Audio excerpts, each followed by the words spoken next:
Bienvenidos sean todos a la Agenda del Pensador, el espacio donde debatimos sobre si nuestros pensamientos son realmente nuestros. Mi nombre es Diego Ávila Muscus y me acompañan. Hola chicos, por aquí les habla Danielis Pérez. ¿Cómo están? Mi nombre es Leonardo Ledesma.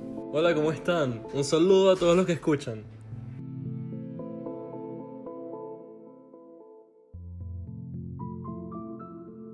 Actualmente vivimos en un mundo en el que la expectativa de la vida promedio del ser humano ha incrementado rotundamente, y esto es principalmente por la producción intensificada de alimentos, los avances médicos y el control de enfermedades.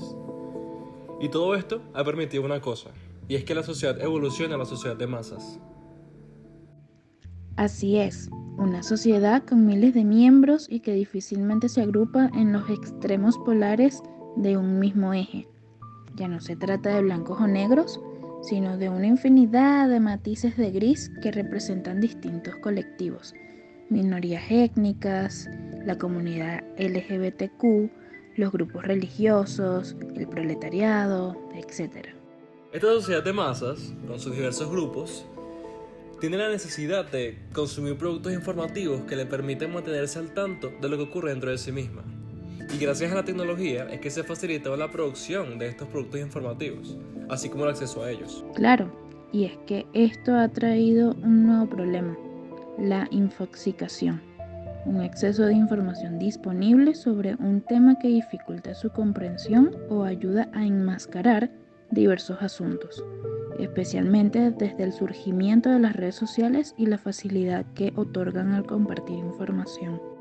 Esto es relevante porque tenemos que entender que el agenda setting es una herramienta utilizada por los grupos de interés, los medios, las audiencias y los legisladores para determinar sobre qué debe pensar la opinión pública, pero también para ver cómo deben ser pensados los asuntos presentados. Pero no solo es presentar los temas, ya que no solo se trata de ganar atención.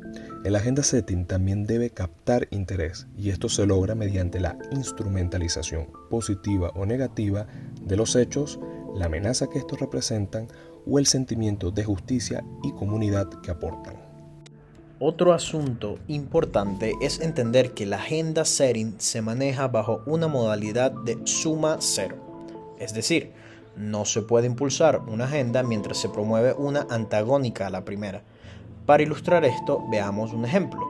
No podemos apoyar la candidatura de Donald Trump y al mismo tiempo apoyar la de Joe Biden. Para que una agenda se posicione, debe pasarle por encima a las demás. ¿Y quién fija la agenda? Pues como ya dijimos, los medios, los grupos de interés, la audiencia y los legisladores. Para efectos de este trabajo, evaluaremos el poder de los medios, específicamente el New York Times. El New York Times es un periódico fundado en 1851 y a pesar de su trayectoria física, sus lectores aumentan cada vez más en los medios digitales. Este periódico cotiza en la Bolsa de Valores de Nueva York, por lo que podríamos decir que sus dueños son los accionistas. Los hay de tipo A y de tipo B. Los de tipo A tienen acciones ofertadas al público, donde el mayor comprador es el billonario Carlos Slim. Los tipo B son accionistas privados y están asociados a cargos de confianza y a la familia fundadora del periódico. A pesar de este modelo de dobles accionistas, el New York Times ha sido famoso a lo largo del siglo XXI como un periódico de tendencia liberal por encima de la republicana. Esto quiere decir que el periódico ha abogado por el otorgamiento de derechos a las minorías y por la llamada agenda progresista. Analicemos ahora un mes de sus portadas, desde el 12 de octubre hasta el 13 de noviembre. Nótese primero que la portada del New York Times es bastante grande, lo cual permite transmitir muchísima información, aunque esta está priorizada por la diagramación de la página, el tamaño de los titulares y su ubicación. Las portadas del 12 de octubre al 19 de octubre cubren asuntos relacionados a la guerra entre Rusia y Ucrania, el impacto que esta tiene en la vida de las personas, en la economía global, en los derechos humanos y en los asuntos de soberanía territorial y energética. Importante mencionar que dentro de la agenda SETIN se habla de masa cognitiva y este es el peso que tiene una agenda para influir en las actitudes y conductas de la opinión pública. Ahora, la masa cognitiva siempre será más fuerte mientras más información se presente sobre algo, no solo por repetición, sino por presentar distintas aristas a distintos expertos, distintas eventualidades, etc. Eso es exactamente lo que hace el New York Times, incluso si no lo hacen de forma consciente. Presentar distintas aristas de un mismo hecho sedimenta la masa cognitiva y hace que la agenda sea más atractiva para la audiencia. Ocurre en el conflicto armado, el cual es condenado por la agenda y por las masas, pero también por la economía de los Estados Unidos y con la presidencia de Joe Biden. Otro asunto que es importante en las portadas que siguen. Las últimas portadas de esta sección se centran en nuevas aristas y nuevas historias del conflicto ruso-ucraniano, fortaleciendo la masa cognitiva que gira en torno a este asunto. También se habla de economía china, el conflicto social en Irán y la situación de los hospitales de los Estados Unidos por asuntos relacionados al COVID, ya que la pandemia, sigue siendo relevante.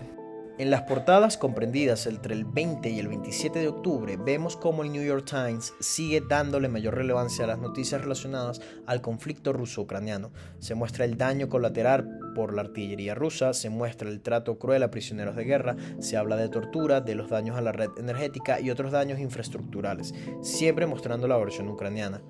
Queremos dejar claro que no emitimos juicios de valor con este video, pero lo cierto es que la tendencia mediática del New York Times está en mostrar el lado ucraniano y las consecuencias para el pueblo ucraniano. Claramente, más allá de correcto o incorrecto, se está tejiendo una agenda a favor de Ucrania. Nuevamente se muestran más y más historias sobre el conflicto bélico y esto contribuye al peso de la masa cognitiva, lo cual a su vez solidifica aún más la agenda pro-Ucrania y anti-rusa.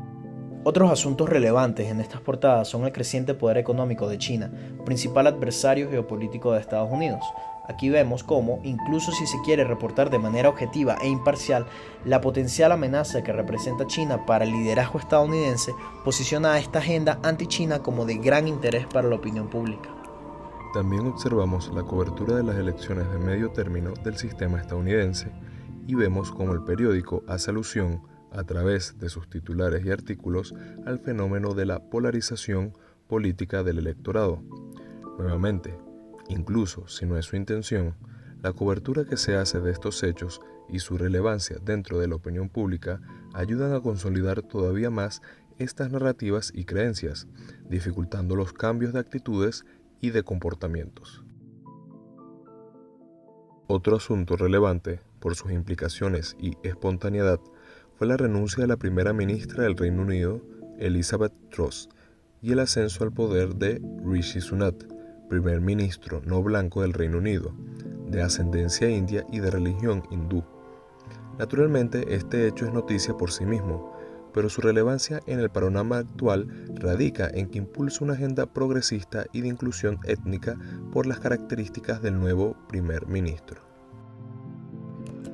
En las portadas entre el 27 de octubre y el 4 de noviembre encontramos que los dos asuntos más relevantes están vinculados al conflicto ruso-ucraniano y a las venideras elecciones de los miembros del Congreso y del Senado en Estados Unidos. Por un lado se muestra cómo Rusia continúa su agresión a la soberanía ucraniana, cómo saquea criptas para robarse los huesos de importantes personajes de la historia de Ucrania y cómo ha dejado al país a oscuras a través de ataques a la infraestructura energética, incluso semanas antes de la llegada del invierno. Nótese que el New York Times refuerza la agenda de Rusia es mala, ya que toda mención que se hace de Putin y de la versión rusa es para evidenciar su antagonismo a Occidente y sus crecientes amenazas al usar armas nucleares. Al evaluar la agenda relacionada a las elecciones, vemos cómo se reporta sobre la creciente polarización del electorado, hecho que viene en aumento, pero también se evidencia la creciente desconfianza en los políticos e incluso la voluntad de algunos para hacerles daño, como por ejemplo con el atentado contra la residencia de Pelosi, presidenta del Congreso, y la red tejida también para desacreditar su imagen personal.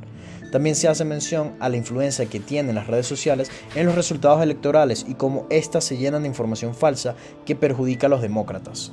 Aquí es importante recordar que el New York Times es de postura liberal y más apegada a los demócratas, por eso se habla de las consecuencias de esta falsa información para los demócratas. No se habla del lado republicano e incluso se presenta a este partido político como promotor de estas dinámicas.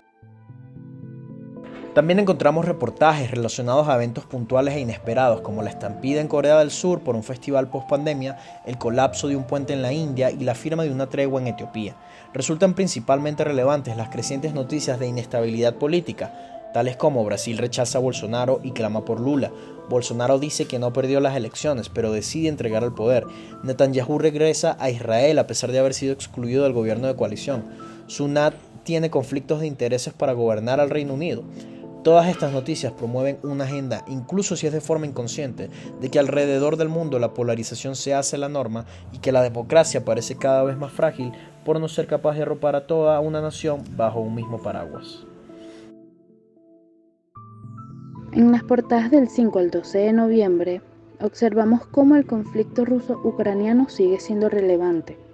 Es natural que una guerra sostenida en el tiempo dé mucho de qué hablar, pero importante recalcar cómo la masa cognitiva sigue estando a favor de Ucrania, víctima bueno, Rusia, agresor malo.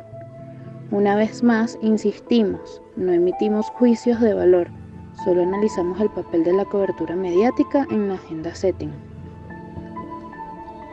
Llama la atención un artículo del 6 de noviembre que se titula Pass the Peace. Keep your opinion to yourself. En este artículo se habla sobre la polarización del electorado, sobre la poca creencia en los políticos y sus instituciones, y sobre la falta de legitimidad de los procesos.